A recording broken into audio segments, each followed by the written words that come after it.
How good will the Pittsburgh Steelers offense be this upcoming NFL season? We got to talk about it. I want to give a special shout out to the sponsor of this video, Manscaped. So Manscaped recently just launched their Lawnmower 4.0. And listen, if you are a guy who does a lot of shaving underneath, the Lawnmower 4.0 is the perfect tool for you because, listen, my first time shaving a couple of months ago went terrible. I had a bunch of scrapes, I had a bunch of bruises, and I also had patches because I didn't finish the job. So when Manscaped sent me the Lawnmower 4.0, I used it, and I was a little bit scared, okay? Because I was like, I ain't trying to give myself patches and give myself injuries like I did last time, my first time shaving. But when I used the Lawnmower 4.0, let me tell you guys something. It was a easy process. I had no scrapes, no bruises. It was no pain. Listen, if you're a guy who does a lot of shaving underneath, make sure that you guys go ahead and cop the Lawnmower 4.0 using my promo code JT for 20% off plus free shipping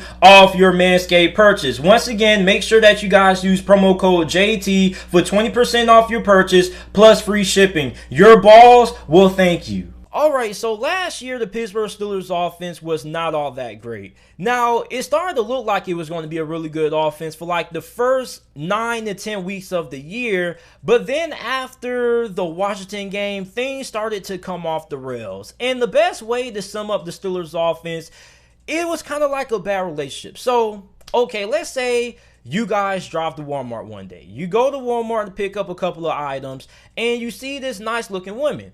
So you go up to her and you get her number, you get her number, you go back home, and you hit her up after a couple of days. So you hit her up, you call her, y'all get on the phone, y'all hit it off, you set up a date. Y'all go on a couple of dates and y'all end up dating after, a month or two.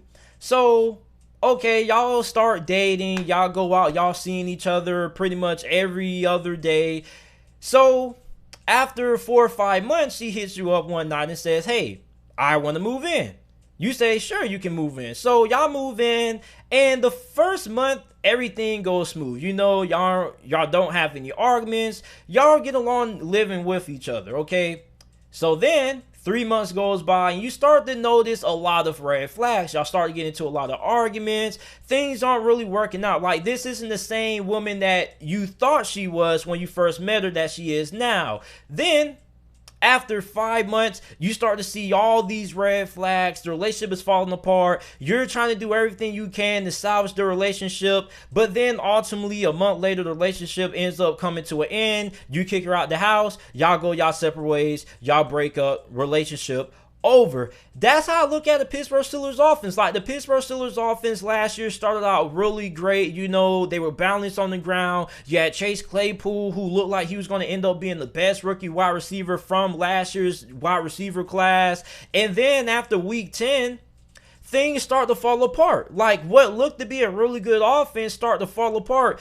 You had injuries to the off the line, which started to pile up. The run game couldn't get going. Ben Roethlisberger then had to carry the Steelers offense on his back. Like, a lot of people have this narrative that Big Ben just can't play anymore. And that's not true. Like, Big Ben had one of the most efficient seasons that he's ever had his whole entire career. Last year, he threw for 33 touchdowns, passed for 3,803 passing yards, and only threw 10 interceptions. Now, Ben Roethlisberger led the NFL in pass attempts per game last year with 42.6. He threw the ball for 42 times every single game.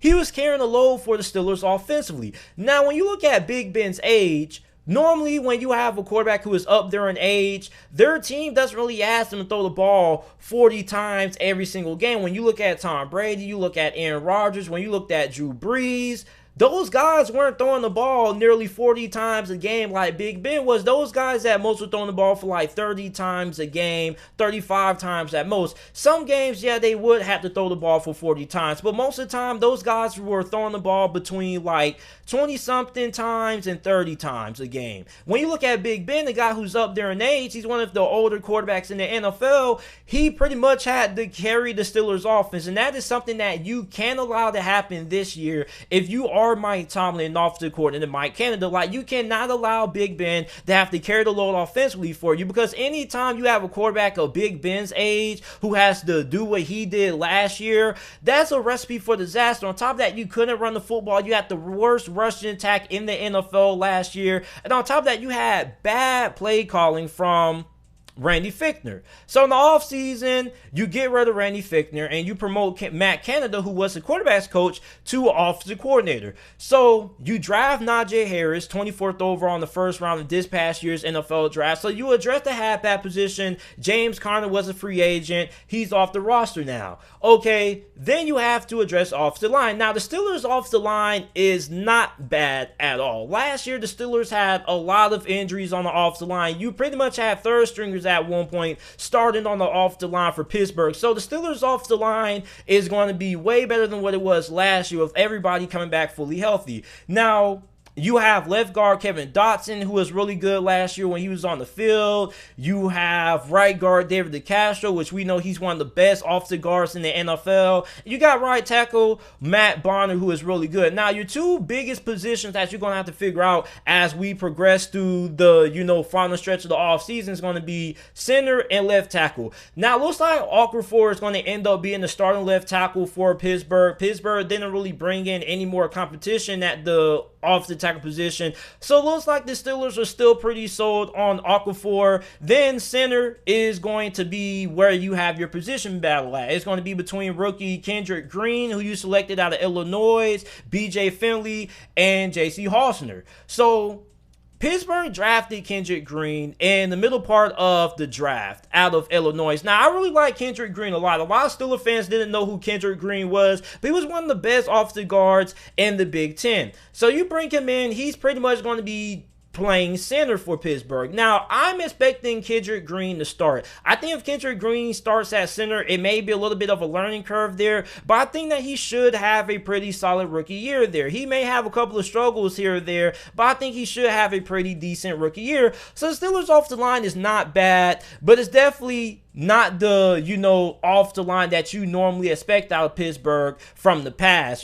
Pittsburgh normally has one of the best offensive lines in the NFL. This year, Pittsburgh has like a above to barely average offensive line this year. So the offensive line is going to dictate how well Pittsburgh is going to perform this year, because I do not believe that Ben Roethlisberger is the problem at quarterback. Like, Ben Roethlisberger had to throw the ball more than any other quarterback in the NFL last year. And at his age, that's no reason why Big Ben should have to carry the Steelers offense the way he had to last year. Like, at his age, he should only be having to throw the ball like 35 times a game at most. There's no way you can ask a quarterback of his age to throw the ball 40 times a game and expect him to hold up. That's a recipe for disaster. So Big Ben pretty much is in his last year as a Pittsburgh Steeler, and he has a really good team around him. Like, aside from the offensive line, this is a really good team. Like, the skill position group, you had a lot of inconsistency at the wide receiver position last year. Okay, Deontay Johnson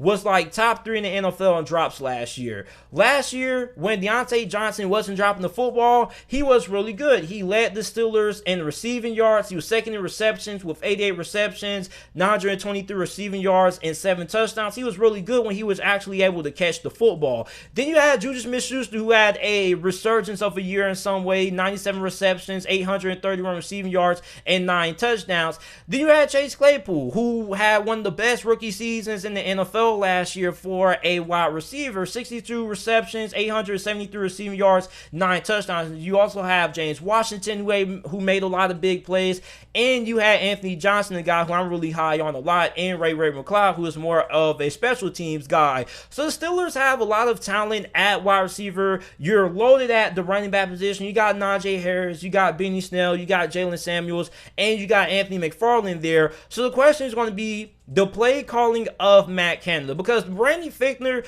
it seems like the only thing he knew how to do is to throw 5-yard passes, 5-yard slants, and bubble screens. Pittsburgh didn't really throw the ball downfield all that much in the later half of the season. Now, I don't know if that was because Randy Fichtner just didn't know how to call plays, or if that was because Randy Fichtner didn't believe that Ben Roethlisberger would have enough time to get the ball downfield, because he didn't think that the offensive line was going to hold up. But regardless of the matter, Randy Fichtner had to get replaced. So you bring in Matt Canada, who, spent a couple of years, under the ranks. He was a quarterback's coach for Pittsburgh last year, spent a couple of years at LSU and whatnot. That didn't really work out. A lot of people are concerned about Randy Fichtner's play calling because he didn't really last all that long at LSU, but I really think he didn't last that long because he didn't really mesh well with the LSU program, didn't get along with the head coach. So Matt Canada kind of runs like a Sean McVay-like offense. You can expect a lot of guys in motion, a lot of pre-snap movement and whatnot. You also can expect him to put a lot of emphasis on running the football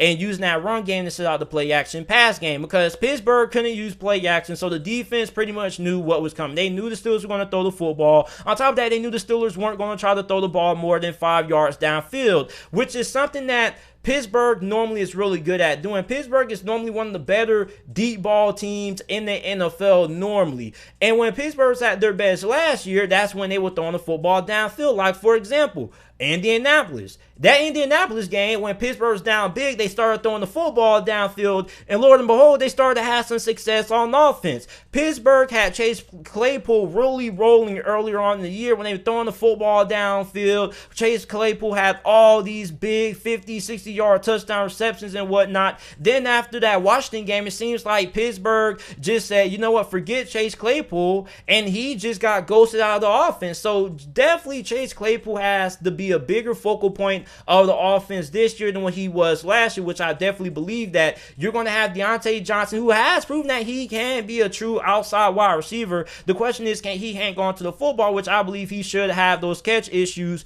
resolved this year. Then you have Juju Smith-Schuster. Juju Smith-Schuster is solid. He's also in the contract year. So pretty much it's going to come down to the performance of the off the line, which I think the off the line is not going to be up to the standard that you normally expect out of a Pittsburgh Steelers off the line, but it definitely won't be bad. I think it should be like a middle of the pack off the line. And also with Najee Harris there, you get a guy who pretty much is Le'Veon Bell reincarnated. You can line him out wide. He can catch passes out wide. He can catch passes in the backfield. He's a good blocker. He's also a really patient runner. So the fact that you now should have a running game this year is going to take a lot of the pressure off Big Ben to the point that he shouldn't be having to throw the ball 42 times a game. He shouldn't have to carry your offense being his age. So I think the Steelers offense should be ranking somewhere between like 16th or 17th in total offense. Like, I'm not expecting this offense to light up the scoreboard or things like that, but I do expect this offense to be way more efficient than what it was last year, and that's something that Pittsburgh didn't really have last year.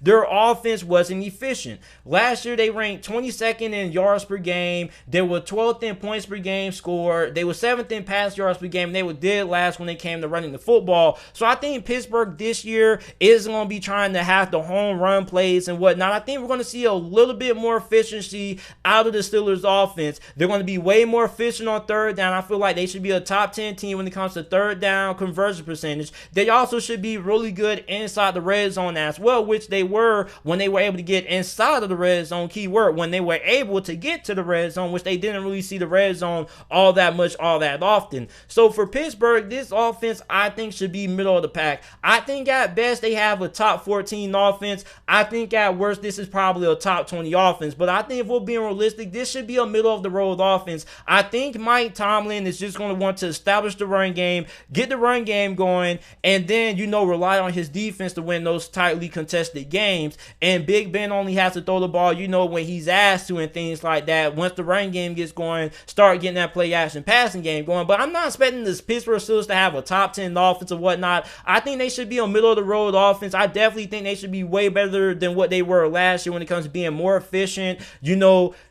I think the Steelers need to be an offense that, is similar to Carolina's. They're not looking for the big play every single play. They're looking to, move the ball and, efficiently. Pick up 4 yards here, 5 yards there, 2 yards there, 5 yards there, just methodical and efficient. That's how I feel the Pittsburgh Steelers offense will be this upcoming season. It's not going to be explosive, dynamic offense. I just feel like this is going to be an offense that's going to be efficient. It's not going to be about the big plays. It's just going to be taking what the defense gives you, being efficient and being methodical, which is something that the Steelers weren't last year. Then after you get that run game going, you get the defense playing short, you start attacking downfield. So let me know how you guys feel about the Steelers offense this upcoming year. Make sure that you guys like the video, subscribe to the channel for more NFL videos and content, and thanks for watching.